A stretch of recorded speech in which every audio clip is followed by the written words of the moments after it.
بسم اللہ الرحمن الرحیم۔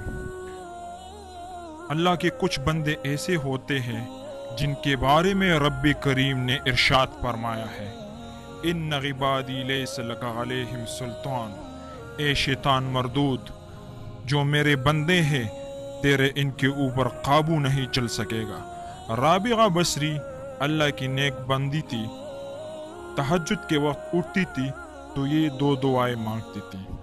ایک دعا تو یہ کیا کرتی تھی کہ اے رب کریم، دن چلا گیا، رات آ گئی، دنیا کے سب بادشاہوں نے اپنے دروازے بند کر لیے، تیرا دروازہ اب بھی کھلا ہے۔ دنیا کے سب بادشاہوں نے اپنے دروازے بند کر لیے، تیرا دروازہ اب بھی کھلا ہے۔ میں تیرے سامنے اپنے دامن پہ لاتی ہوں، آپ کی عظمت بیان کر کے مانگتی ہوں۔ اللہ کو کتنا پیار آیا ہوگا۔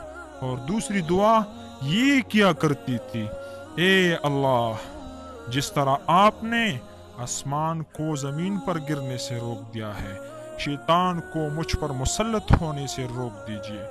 جب ہم اللہ رب العزت سے ایسی دعائیں مانگیں گے تو رب کریم ہمارے لیے اس معاملے کو آسان کر دیں گے۔ ہم مانگے کہ رب کریم ہمارے لیے گناہوں سے بچنا مشکل ہے، اور آپ کے لیے بچا دینا بہت زیادہ آسان ہے۔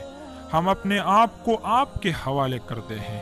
اے رب کریم، معصیت کی ذلت سے ہمیں محفوظ فرما اور طاعات کی عزت نصیب فرما۔ ہمارے پروردگار کتنا کریم ہے، کتنا مہربان ہے۔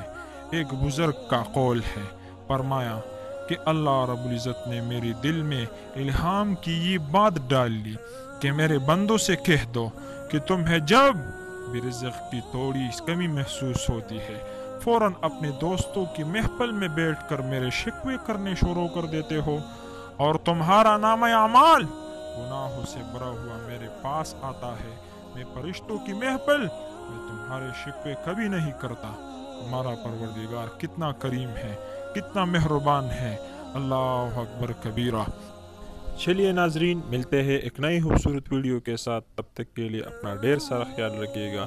اگر چینل کو سبسکرائب نہیں کیا تو سبسکرائب کریں اور بیل آئیکن کو پریس کریں تاکہ مزید آنے والی ویڈیوز آپ کو بر وقت پہنچ سکے۔ اجازت چاہتا ہوں، اللہ حافظ۔